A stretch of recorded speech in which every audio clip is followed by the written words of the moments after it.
Yo, what is going on, everybody? Welcome back. I'm Lex, and today we're going to be checking out if Boogie deserves his failure. Now, if you've been on YouTube for a while, you surely have ran into some Boogie videos. You've probably seen most of his Francis videos online that got viral. Also, that incident he had with the guy showing up at his house. It's going to be interesting to see what type of events have happened since then to put him in the position that he is in now. So let's check it out. Boogie recently announcing that he's basically broke shouldn't be a surprise to anyone, as if you follow all of his incredibly poor choices made over the last 4 and a bit years, you'll understand that bankruptcy was almost unavoidable. So let's begin by looking at October 2018, in which Boogie's main source of income, his YouTube channel, slowly began to die. Up until this point, Boogie had established a reputation as an overweight yet friendly nerdy gamer, who people considered charming since he was Yeah, that was like the first time. I actually saw him on like the YouTube ads when they started rolling those out for creators.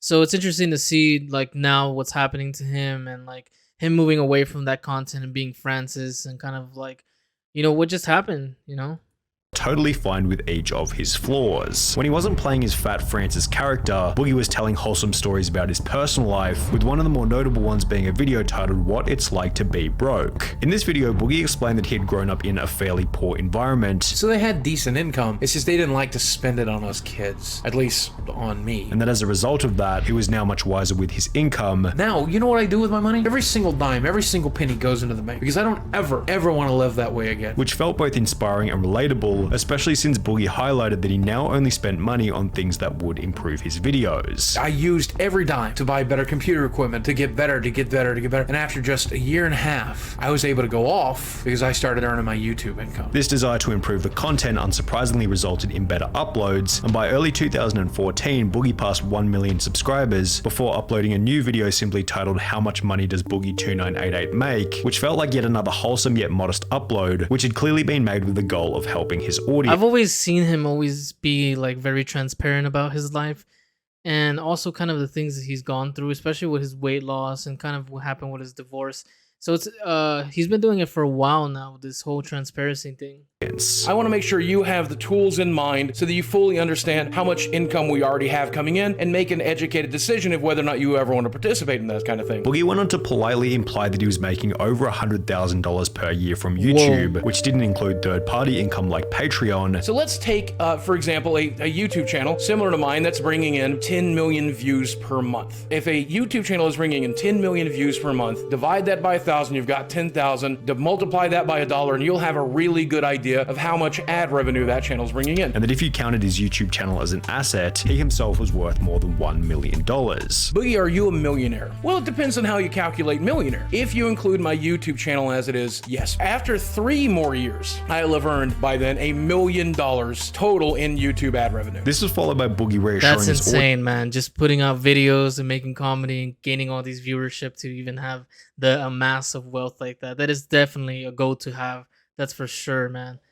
I wonder what happened though. Like, we're gonna see right now what the hell happened that made him lose all this crap. Audience that all of the money was being used wisely. The majority of the money we make goes into the bank. We do not live very large by any stretch of the imagination. I mean, obviously I'm large, but we do not spend a grotesque amount of money. I mean, look at all the figures and all the stuff in the back. I'm pretty sure that wasn't cheap either, you know what I'm saying? Which led to more positive comments such as, wild guess, but he's very rich now. He deserves it. He's one of the only YouTubers that didn't let the money and fame get to his head. He's still just as humble and cool as when he started. I admire that. Amazing video, Boogie. You're one of the realest, most transparent YouTubers out there, and please— That's right. His reception in the beginning was really good. A lot of people enjoyed his videos, even myself included. It's just, I don't know. Please know that your fans appreciate it. I clicked on this video randomly and I stayed to watch, and to be honest, I'm really happy this guy makes a lot of money. Don't know him, never seen his videos, but I'm just glad that he makes money. He's very humble and I respect that a lot. This positive sentiment toward Boogie resulted in more views, subscribers, and Patreon members, which strengthened his financial position immediately, whilst also giving him the chance to stream on Twitch, opening up another source of income which kept him financially stable during the adpocalypse. I will be fine. Losing my YouTube ad revenue will hit us pretty hard, but I've diversified our income. Things were going so well for Boogie that in August of Diversified our income. 2017, he paid for weight loss surgery. I'm home from surgery, that everything went well. The surgery went way better than I had expected. The doctor did it in a very short period of time. However, while this would initially improve Boogie's health dramatically, I'm 110 pounds down since the pre-op diet, and then I've lost 7.5 inches from my waistline. it would eventually contribute to him going broke in an unexpected way. Boogie explained in a video that for married people, the weight loss surgery tremendously increases the likelihood that you'll end up getting divorced. The surgery and the recovery from it is really, really hard on a marriage. 85% of marriages fail after the surgery within the first 2 years. That's insane. Imagine getting better and like your whole entire marriage being sacrificed, or the relationship you're in just being sacrificed because of that. What the hell? But then again, some people could argue like even being overweight like that could even be an effect to the entirety of the relationship. That in the lead up to the surgery, his marriage was already in a rough spot. Our marriage was far from perfect. One major issue that was persistent throughout the entire marriage, and that was my anxiety disorder. And as a result of him now being in a healthier condition, his wife suggested that they should divorce. She told me that she was thinking about separating now that I was out of the surgery and now that I was nice and healthy. We talked about it and decided that she should take a break. 2 weeks into that, she called up and said that So did she feel bad the entire time? She didn't want to leave him while he was like kind of, you could say, dying in a sense and sitting there.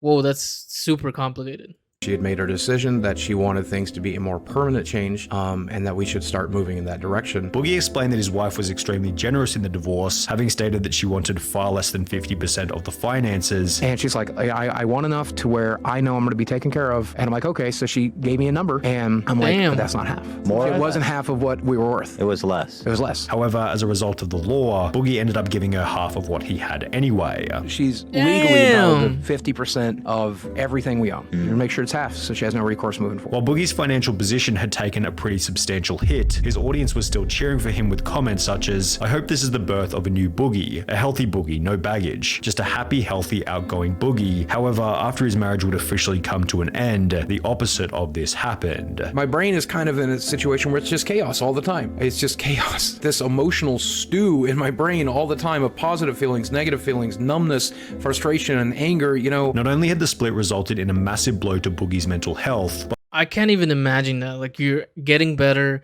you're doing all this stuff, you think your relationship's going good, and all of a sudden just stones being thrown at you. Like, that's an insane thing. I could see why he maybe felt like it was kind of like a roller coaster with highs and lows like that.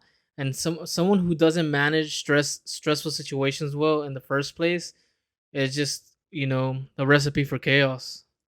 throughout the process, the Storytime rambling videos, which were once uplifting, inspirational, and designed to help his viewers, began to feel like they were being made with the goal of receiving sympathy pity from the audience. Additionally, Boogie's positive can-do attitude, where he wanted to invest his savings into making excellent content for the viewers, had transformed into this complete lack of confidence for the future of his channel. And I'm not smart enough to be able to figure that stuff out. I'll never be good at titles. I'll never be good at thumbnails. I'm not even that good at video creation. Leading him to develop an attitude of just wanting to get by as opposed to wanting to grow his audience. As long as my rent is paid, as long as my mortgage is paid, as long as I can keep the lights on, as long as I can support myself and the people that I currently employ, hey, I'm happy with that. The final video related to his divorce, in which Boogie explained that he now fully owned his house again, happened to have been uploaded in October 2018, which was the very same month where Boogie began to lose subscribers. The decline will be addressed in a video titled State of the Channel 2019, in which he mentioned that the breakup had a significant impact on the channel's viewership. 2018, as we've talked about, was one of the roughest years of my life, and it really showed here on the channel. Before going on to state that the Storytime pity party videos were also impacting the channel negatively. I know, just complain and whine and just be miserable. Sharing who and what I am has been counterproductive in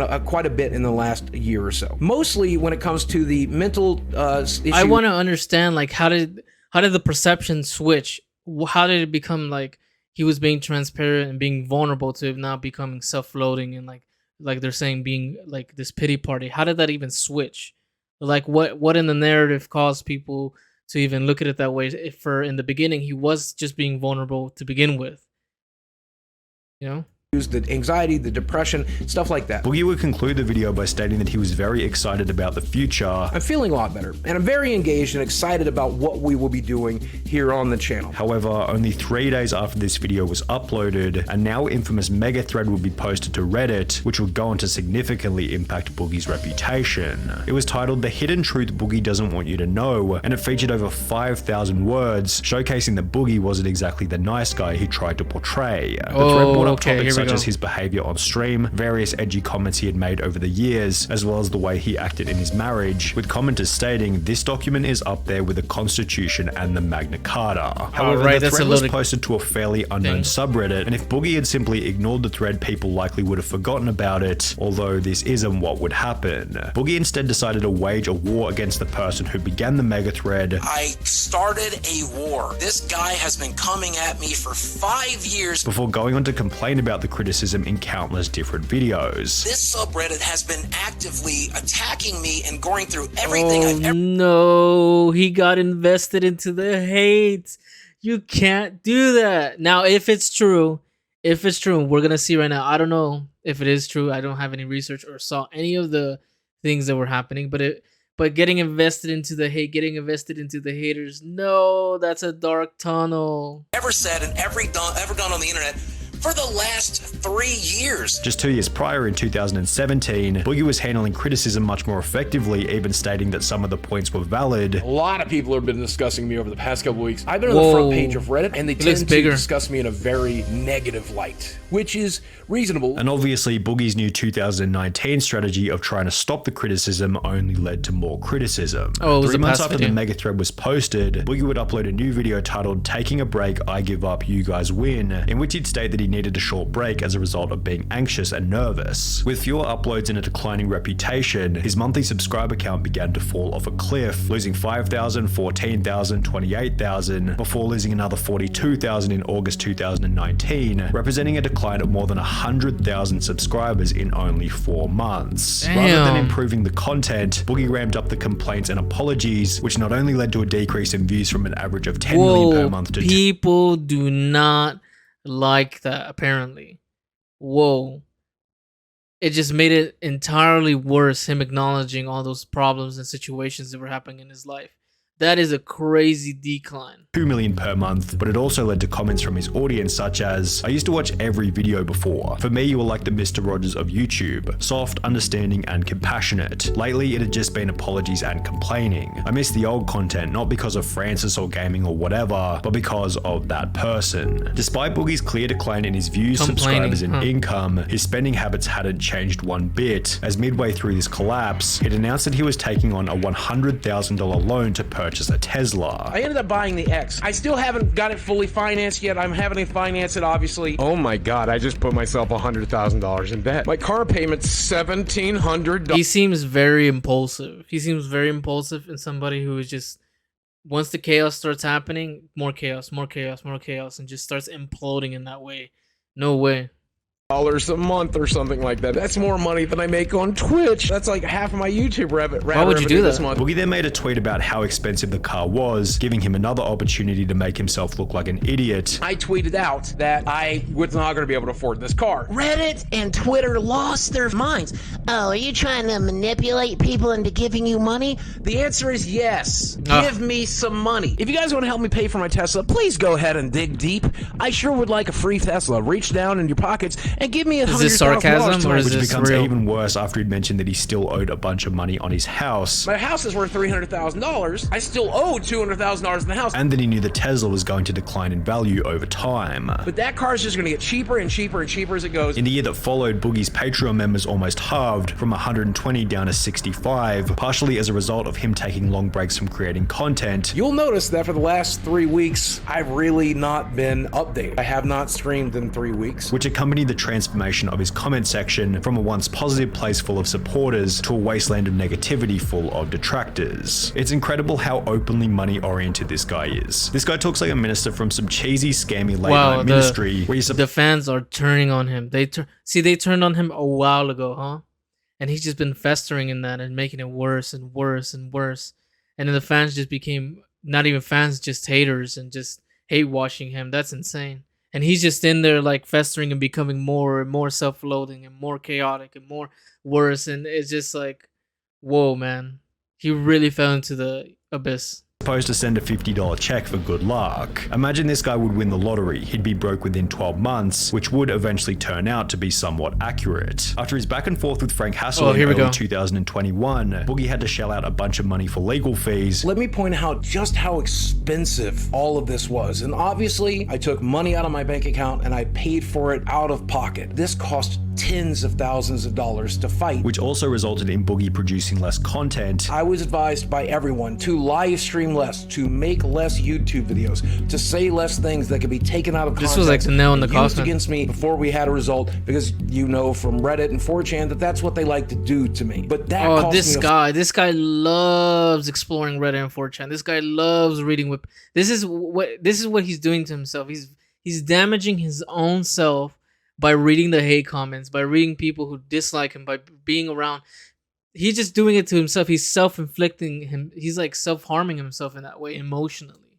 I wonder why. Small fortune and lost wages and lost ad revenue as well. I wouldn't be surprised if he has hate for himself. According to a video titled "I Am Finally Rich: How Crypto Made Me Rich," Boogie apparently had no financial problems whatsoever. In the video, he explained that back in 2019, Boogie had taken a massive gamble by purchasing a bunch of cryptocurrency, and by early 2021, he had just like the gamble he had earlier with the Tesla, right?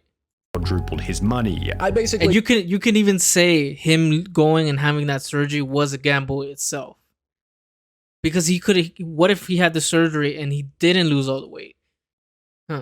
This guy really loves being in the edge. I took every dime I had in liquid funds and invested it in a huge gamble. I invested pretty much everything I had into cryptocurrency. I invested all the way back here, and yeah, that's shout out to the crypto bros with that market. So to say that I doubled my money is an understatement. In fact, I did more than that. Boogie then tried to pathetically coax his audience into trying to give him more money. Never feel pressured to get one of those memberships down below. Never feel pressured to subscribe on Twitch. Whoa, never feel pressure. Even the narrator at this point has turned on him. Whoa.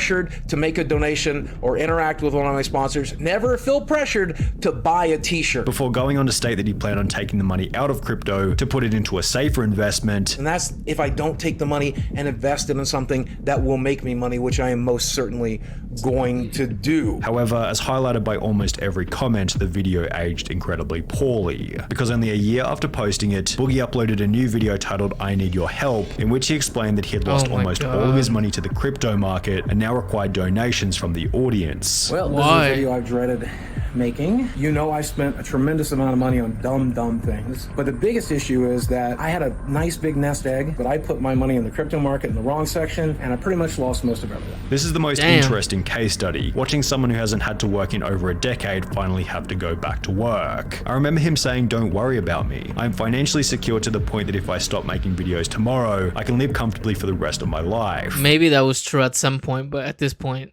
no. Just remember that the reason this video was filmed in his garden is because if it was filmed in his office, we'd all be able to see his thousands of dollars worth of arcade machines, magic cards, and gaming memorabilia. While it's almost impossible to find a single positive comment on the entire video, Boogie would receive $1,109 in donations. However, this small figure was certainly at the expense of his dignity and reputation. Boogie hasn't seen a single month of positive subscriber growth since May of 2019, almost 4 years ago, and with no clear desire to change any of his daily habits, it's unlikely that his YouTube channel or financial situation will see any kind of recovery anytime soon. Whoa, okay, see, now I understand. He was drowning himself in his own little world and chaotic brain that happened. Like, that is insane. He did it basically to himself. He definitely did him to himself. He invested, he gambled, he took too many chances, and he just did poorly. He made poor decisions. Now, I don't understand what caused that, unless he was always doing that behind the scenes, just making poor decision after poor decision. But it's like, who knows? It seemed like he just went to that abyss and never looked back. And just looking at the Reddit, looking at the 4chan, and just obsessing over what people are criticizing him over and saying about him, like, that is not something you should do. That is not healthy for the brain. It's almost self-inflicting harm emotionally. That's horrible, man. I really wish him the best. Again, I don't know if any of those allegations were true behind what was happening for him, but man, I wish him the best, and hopefully he can come out of this. If he did it once, he could definitely do it again. Now that can be on both sides though. He can once again put himself in a shittier situation, or he can rise once again. We'll have to see what the future holds for us. But if you enjoyed this video, make sure you hit the like button, smash that sub button, and I'll see you guys on the next one. Peace.